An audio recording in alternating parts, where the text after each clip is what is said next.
So, The Long Walk is the most recent Stephen King adaptation in which a group of young men is tasked with doing just that, walking across the country with one glaring stipulation: if you stop moving, you get brutally murdered. I'm a simple man, but I would say that is a pretty concrete incentive to keep moving next time you don't want to go to the gym and go on the treadmill. Every year, you have a group of people who is pulled from a lottery to do this long walk across the country, and one person will get life changing money, and everybody else who stops before the finish line will get next. Now, on the surface, this is a pretty interesting story to me because, they could go so many possible ways. Just the premise of not being able to stop, I guess. I mean, there's nothing super original about having a group of characters who are just going somewhere. Very Stand By Me-ish. It makes sense. This is also by Stephen King. But there's something unsettling about being tasked to do something and just survival of the fittest based on who can do it the longest. I think everybody's a little bit overconfident in their abilities, the longevity of being able to do something, signing up for something where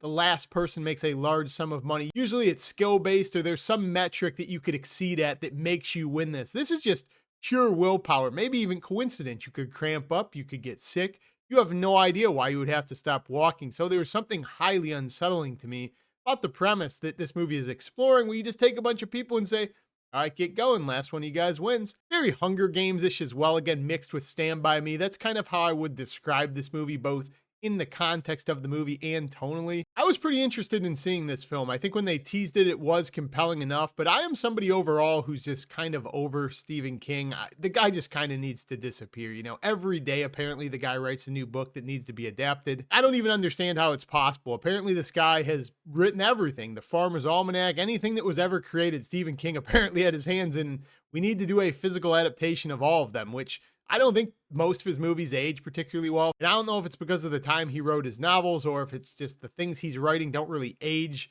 into being very creative on screen in 2025. But a lot of what this guy's doing just comes off very vanilla. And that's kind of how I felt at large sections of this movie, aside from the parts I thought were pretty effective. Another reason I was kind of interested in seeing this is because the guy who wrote the screenplay, JT Molnar, directed and wrote Strange Darling last year, a movie I have sang the praises of infinite times, so I'm not going to go into that again in this review. Will say this: I did enjoy the fact that this movie really picks up and just gets going into it. Again, you don't need a massive backstory or elaborate plot for why this movie is going along. You have a lottery, you have people who are pulled at random and they just walk. And I, for one, am very happy that's the way this movie is structured, because I think there's a version of this film that is just insufferable to get through, where it's like 2.5 hours long. We need this massive backstory. We don't get any of that, and I don't think we need it. We just want to see these people walk. We want to see the drama unfold.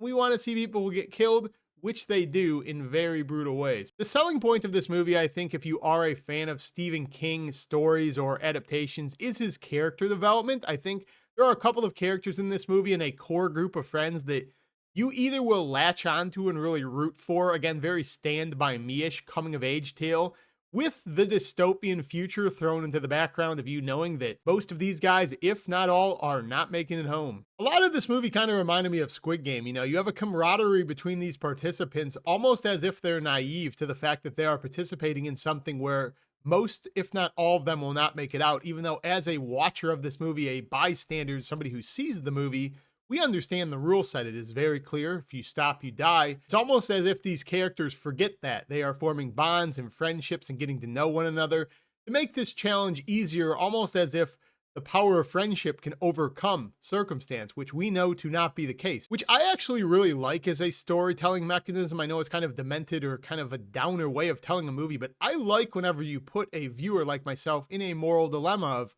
I kind of like that guy. I kind of want him to live, but I know statistically it is highly unlikely he's going to, which is the best part of this film. Very simple in concept and very crisp in execution, and I say if it works for you. I will say, for this movie being attached to the name of Stephen King, most of his movies don't really have that much of an edge to it. I was a little bit surprised how graphic and violent this movie got, because out of the blue, people will be healthy characters, a circumstance will arise, and then they're gone. Closed casket, which might catch some people off guard who are familiar or fans of his work, because this is probably one of, if not the most violent I've seen of anything attached to him, which I'm kind of happy about. Again, maybe demented of me, but he usually doesn't go there in his subject matter, and it goes there in this one. But yeah, there's not a whole lot to say about this one. I think the performances are good as well. Forgot to talk about that. I think the main leads, there's one of the guys who is the android from Alien Romulus. He's back. Good to see him again. All of the people who are participating are pretty good, but you got Mark Hamill as this over-the-top deranged general. But this is just a movie as I describe it. If you saw that trailer, you thought it looked intriguing. If you think the concept of just taking all of these young people, having them walk across the country like Forrest Gump's Great Trek with the stipulation that they're all going to get killed in brutal ways. I think the buddy camaraderie you get up into that point, hearing these people's stories, kind of rooting for these friendships. Again, very Squid Game-ish for me, so I did enjoy the humanity aspect of watching these people in such a dystopian time. But yeah, I don't know if I'll watch this one again, but for what it was worth, one of the better Stephen King adaptations. I had a good time with it. If you guys get around to seeing this, come back, comment down below. Let me know what your favorite Stephen King adaptation is, or like, comment, subscribe, join the channel down below. I will see you in the next video. Peace.